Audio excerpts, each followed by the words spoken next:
Another day to build some muscle. Hello, everyone. My name is Sam Kaplan, and thank you for joining me in this YouTube video. I'm a natural bodybuilder. I finished my last long competition season at the end of 2023. I'm currently in a bulking phase until my next competition season. I'll have a couple fat loss phases. One of them's coming up pretty soon here. But my main goal right now is to build as much muscle as I possibly can leading up to my next competition season, which is still going to be in a little bit. But what I'm going to do in this video is share with you a little bit about what I'm doing in my bulking phase right now to build as much muscle as I feasibly can. And my hope is that maybe in sharing this with you, you'll be able to take some of what I've been trying, some of what I've been doing and how I've been progressing, and maybe you try some of it yourself and find it works really well for you, and you can take it and run with it and make progress with it yourself. If not, maybe you can try it and you find out, hey, it doesn't work very well for me, and that's totally cool too, and probably a positive because you learn something about what doesn't work for you. I think in the fitness world, as much as we love black and whites, this is the right way to do something and this is the wrong way to do something. It's usually not like that. From my experience, there's a lot more grays than there are blacks and whites, although there are some principles that are pretty black and white. But I digress. So what I'll do is I'm going to show you a little bit of footage of one of my training sessions from this last week. I'll talk you through what I'm doing, what I'm thinking when I'm doing it, so on and so forth. This footage, by the way, is from my Thursday walk. Thursdays are my non-training day. I try to go for a longer walk instead. Otherwise, I would be sitting in my desk all day without moving. So it's nice to be able to get some steps in, increase my energy expenditure a little bit, and get some fresh air. Be able to rejuvenate, recharge my mental capacity, and kind of reset a little bit before I get back to work. So anyways, that all being said, what I'm going to do now is I'm going to switch over to some of my training footage, and I'm going to show you guys what I'm doing. Alrighty, so for this session, what I did was I started off with 3 sets of this hack squat. For the first set, what I do is I try to hit a rep target, and in hitting that rep target, I try to do so with the highest quality, cleanest, best reps that I can possibly manage. The rep target, by the way, is 21 reps, so it's the higher end of the rep range spectrum, and I have to say it's pretty darn tough. As far as training execution and training technique goes, try to move slower, more with a more controlled tempo on the way down to ensure that my muscles are getting tons of stimulus for muscle growth. I pause, I come to a full stop at the bottom of each rep in the deepest position that I can get away with, which happens to be where this machine actually bottoms out. So I can't actually move lower on this machine, that just won't allow me to. And then I will just kind of touch the top of each rep. I'll explode up, I'll try to move up fast and explosively, and then I'll just touch the top of each rep and then come right back down. And basically I'll do that for as many reps as I can possibly get away with. Now what ends up happening in trying to hit my rep target of 21 reps is I can't actually do 21 reps like that. I do it for as long as I can before like the tension, the build up of metabolites, like the burning feeling becomes so extreme that I have to take little breaks at the top of each rep. So you'll notice here, what I'm doing is I'm doing the highest quality rep that I'm capable of, and then I'll pause at the top, take in a bunch of breaths to get a little bit of acute recovery to be able to squeeze in several more reps at the end of the set until I hit my rep target, which is 21. So what that ends up looking at is 16 of those kind of continuous reps, basically as many of them as I can possibly do before the discomfort, the buildup of metabolites, the tension is so extreme that I can't really get away with doing another rep like that. Then I take little breaks at the top of each rep to squeeze out several more until I hit my rep target. So it's kind of like I do as many continuous reps as I can, and then it's like I do like pseudo rest pause kind of a cluster set at the end of that until I hit my rep target. It's really, really tough. So I do that for 3 sets. Reasons that I like this. I like these higher rep sets because I think just because it's really challenging. I like the challenge of it. I like being able to get to the end of the set and get that really rewarding feeling of like, hey, we made it to the finish line. And then what comes with that is a tremendous amount of super deep tension in the quads. And of course, I experience it throughout the entire set. And it is inherently uncomfortable, yes, but it's strange. It's also feedback for me that my quads are experiencing a ton of stimulus, which is actually a very positive thing because I want to build muscle. So it's an uncomfortable feeling, but it's almost like I associate a positive feeling with it because something good is going to come from it. I'm experiencing a stimulus that will lead me to the outcome I want, which is, hey, better developed, bigger quads. So I think I get a good feeling from that.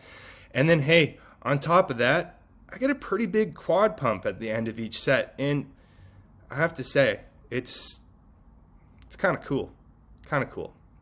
Other reason I like these higher rep sets is I think it puts a little bit less tension overall on connective tissue and joints. My knees, hips, ankles all feel great. They're in pretty much tip-top shape, whereas my quads are experiencing so much tension. Like, it's very, very difficult to get to the end of each set. So what this kind of is telling me is like, hey, I'm getting tons of stimulus from my quads and it's beating up my joints very little, which means I'm going to be able to progress with this without being interrupted by any nagging pains or injuries around my joints, which might be a great thing for the longevity of my overall muscle growth journey. I might be able to make overall more progress because I'm not going to be interrupted by nagging pains and injuries and whatnot. So there you have it. Not to say that you can't do sets of lower reps with heavier loads. That can work great too in the mix of a program, and maybe some individuals benefit from doing more of that kind of thing. But for me right now, this seems to be working really, really well. So I'm going to keep rolling with it. Second exercise on this training session is these cable lat pull downs. Shout out to Zach if you're watching. I'm using these Versa grips here, and they're awesome. So just to give you guys an idea, if you don't know what they are, they're like the same idea as wrist straps or lifting straps. They're meant to make it less likely that your grip is going to become the limiting factor of an exercise.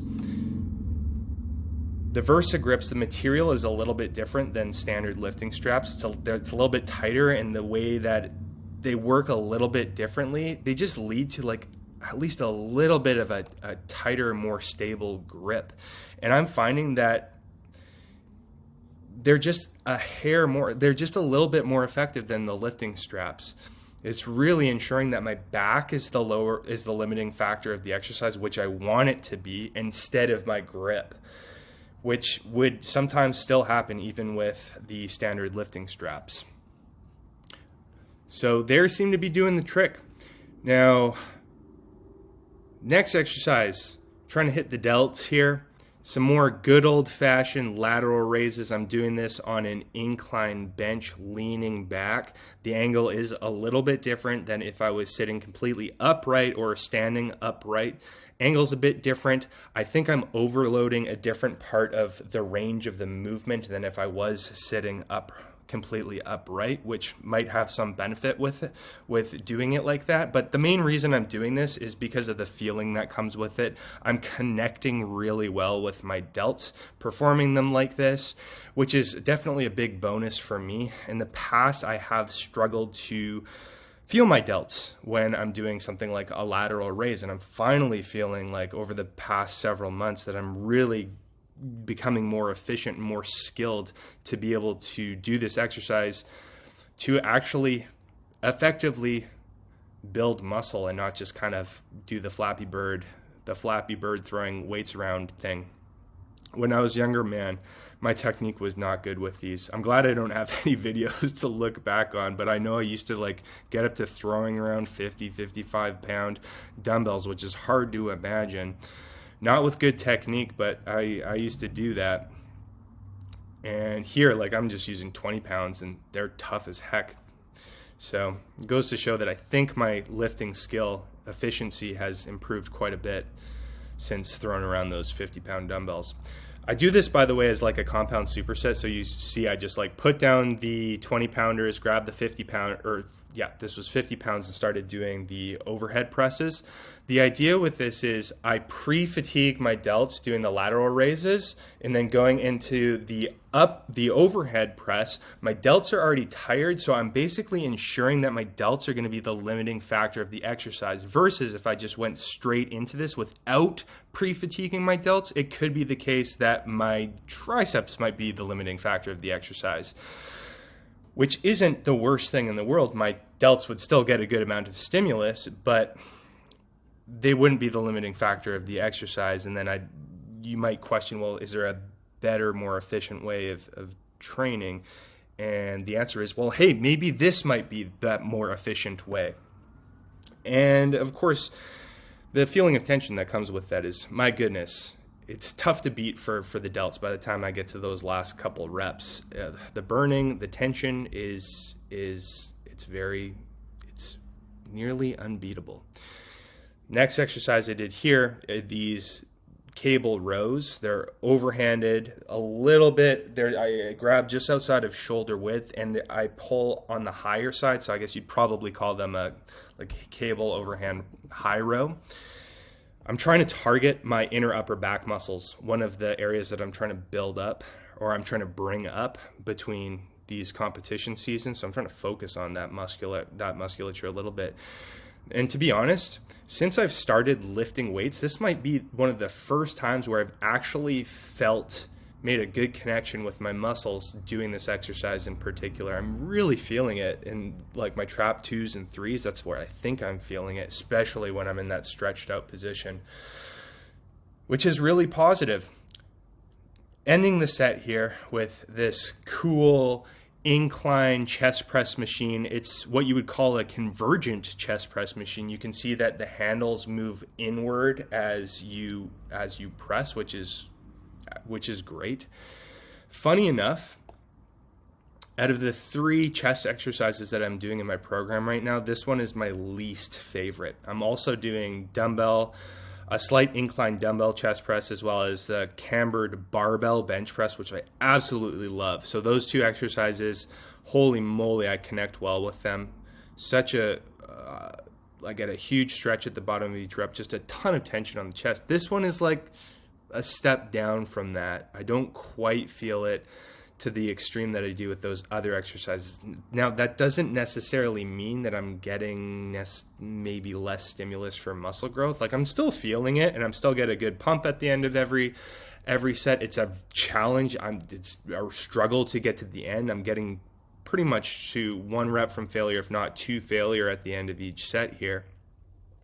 So I suspect I'm getting pretty decent stimulus, but it's not my favorite. I think what I'll do is I'll try to progress with this for a little bit longer, and then I'll switch to something like a deficit push-up, which I know really, really hits my chest hard, and I'll start loading that with a backpack. I'll show you guys when I switch to it, so stay tuned. Anyways, this is how I ended my training session. Thank you all for watching. If you liked the video, you can go ahead and subscribe to the channel if you want to see more. And if you have any questions about like some of the stuff that I'm doing, or if you have questions about what you're doing, or any points of discussion you want to talk about, converse about a little bit in the comment section, just go ahead and leave a comment. And it'd be awesome to talk to you a little bit more. That all being said, again, thank you so much for watching. I love making these videos. It's a lot of fun for me to get to talk about something that I really like to do, and hopefully it helps you a little bit. So I will see you in the next one. Bye.